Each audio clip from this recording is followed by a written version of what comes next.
हरे कृष्णा। भगवान के जब अवतार होते हैं, भगवान के भक्तों के अवतार होते हैं, उनके तिरोभाव होते हैं, तो उस दिन खास करके जब हम उनको प्रार्थना अर्पण करते हैं, और एक विशेष प्रार्थना जो शास्त्रों में दी गई है, तो उन भगवान के अवतारों की, उन भक्तों की विशेष कृपा हम लोग उस दिन प्राप्त कर सकते हैं। तो आज हम इसी प्रकार से अद्वैताचार्य, इनके बारे में एक श्लोक और एक प्रार्थना है, उसको देखेंगे। जब उनका आविर्भाव दिवस होता है, अद्वैताचार्य आविर्भाव दिवस, तो उस दिन हम इस प्रार्थना से उनको शरणागति दिखा सकते हैं।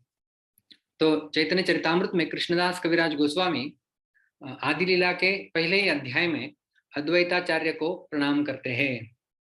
तो श्लोक इस प्रकार से है। अद्वैतम हरिणाद्वैतात् आचार्यम भक्ति शंसनात् भक्तावतारम ईशम तम अद्वैताचार्यम आश्रये। तो अद्वैत आचार्य, इस शब्द का अर्थ क्या है वो बताया गया है यहाँ पर। सर्वप्रथम अद्वैतम, तो अद्वैत आचार्य उनका नाम है। तो अद्वैत क्यों है और आचार्य क्यों है ये बताया गया है। तो अद्वैतम हरिणा अद्वैतात्, द्वैत मतलब दो अलग अलग, अद्वैत मतलब दोनों एक। तो अद्वैत जो है हरिणा अद्वैतात्, मतलब भगवान हरि और अद्वैताचार्य दोनों एक ही है, अद्वैत है। मतलब स्वयं भगवान जो है वो अद्वैताचार्य के रूप में अवतरित हुए हैं। और उन्हें आचार्य क्यों कहा जाता है?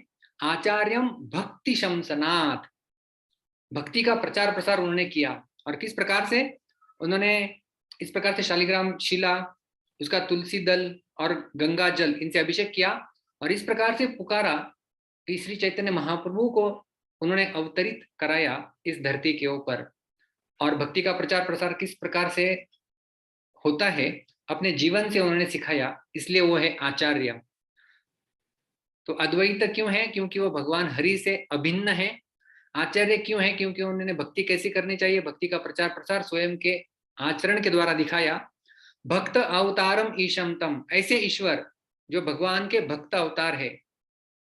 भगवान के जो अलग अलग अवतार हुए चैतन्य महाप्रभु के समय में, चैतन्य महाप्रभु भी एक भक्त रूप में आए थे, उसी प्रकार से अद्वैताचार्य ये महाविष्णु के अवतार है, लेकिन ये भक्त के रूप में वो अवतरित हुए थे। इसलिए भक्तावतारम ईशम तम, उन ईश्वर को, उन अद्वैत आचार्य को ईश्वर कहा गया यहाँ पर। उन्हें अद्वैत आचार्यम आश्रये, उन अद्वैत आचार्य को मैं शरणागत जाता हूँ, उनको मैं प्रणाम करता हूँ, उनका मैं आश्रय स्वीकार करता हूँ। तो पुनः एक बार ये श्लोक दोहराएंगे। अद्वैतम हरिणाद्वैतात् आचार्यम भक्ति शंसनात् भक्तावतारम ईशम तम अद्वैताचार्यम आश्रये। बहुत बहुत धन्यवाद। हरे कृष्णा।